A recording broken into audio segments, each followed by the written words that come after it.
Welcome back to the Medigap show, where I uncover the mysteries and the mayhem of Medicare. So today's hot topic is prior authorization requirements in Medicare Advantage plans have gone up, not down. And we're going to dive right into an article that explains it. So stick right there. If you like the channel, please hit subscribe.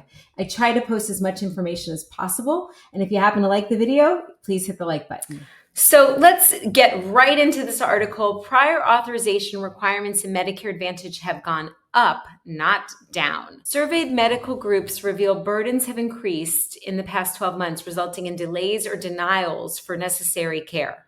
The Medical Group Management Association, which is also called MGMA, polled 601 medical groups to gauge their experience with prior authorization in Medicare Advantage. The overwhelming majority of respondents, 84%, said prior authorization requirements have increased in the last year, with less than 1% reporting requirements had decreased.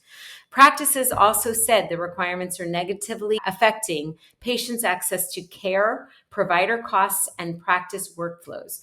So let's go on to read the article in depth, and I will editorialize my take on it as a licensed agent and understanding how the original Medicare with Medigap works versus the Medicare Advantage program. Despite scrutiny of prior authorization practices in Medicare Advantage, requirements for the administrative process have only grown over the past year, according to a survey by the MGMA.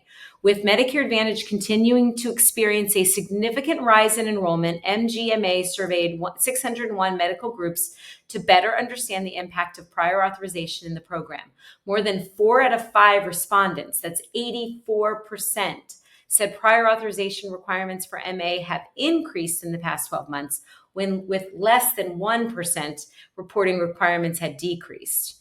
Practices ranked Medicare Advantage as the most burdensome program when it comes to obtaining prior authorization, 46%, ahead of commercial plans, which is they're defining that as group health insurance, also Medicaid and traditional Medicare. Prior authorization in Medicare Advantage is becoming a greater issue due to more and more beneficiaries choosing the program.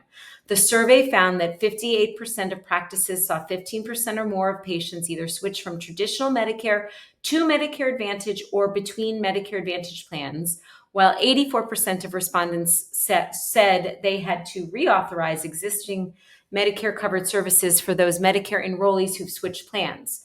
Oh, wow. Okay, so let me give you some take on this. So basically, what they're saying is that prior authorizations have gone up. Why? Because more and more people this past year have gone on to Medicare Advantage than ever before due to the marketing, which is hopefully ceasing, which I'm going to cover in another video. The prior authorizations have gone up and caused medical practices and hospitals to just become overwhelmed. And unfortunately, care is delayed as a result. And it hurts the most vulnerable part of our population, which is our aging population, our friends and family members in this country on Medicare.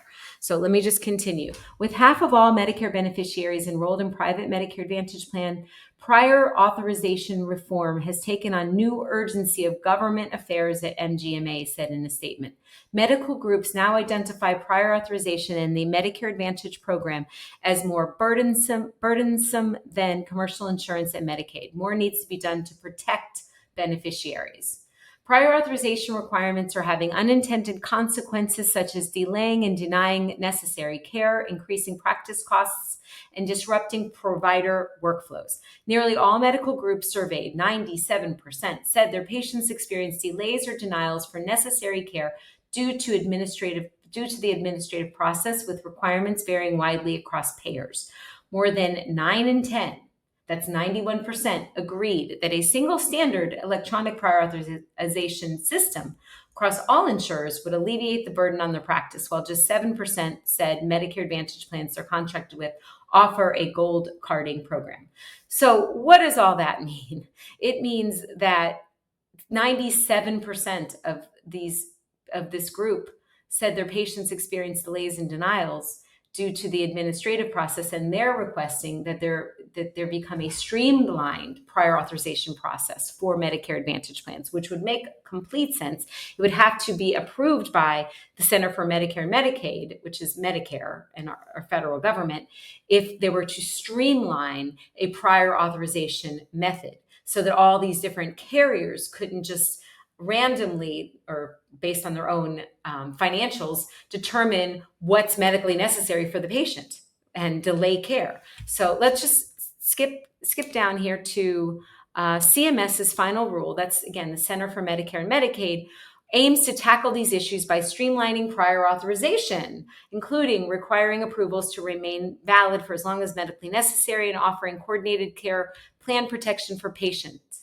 The rule has received widespread support from medical groups like MGMA. MGMA supports common sense policies that alleviate onerous administrative requirements and improve the timeliness of clinical care delivery, Gilberg said. Efforts to streamline, standardize, and ultimately reduce the volume of prior authorization demands on medical practices, such as CMS's proposed prior authorization and the Improving Seniors' Timely Access to Care Act in Congress, will further strengthen and modernize the MA program. Whew. So, all we can do is hope that these crackdowns, which I'm going to cover in another video on Medicare marketing tactics that have been running rampant for the last 2 years on television, on Facebook, everywhere you want to talk and look, it's there, boasting and promoting these Medicare Advantage plans. And then the insurance companies have decided, because they can't pay for everything, they've been more strict with the prior authorization process. I'll keep you posted as we continue. If you like this video and the content that I seek out and research for our seniors, please hit the like button, subscribe to the channel. I'm just trying to get the word out. It's so important for everyone to understand what Medicare Advantage is versus what original Medicare is, and what option is best for them. Take care. You all have a great day. Thanks for watching.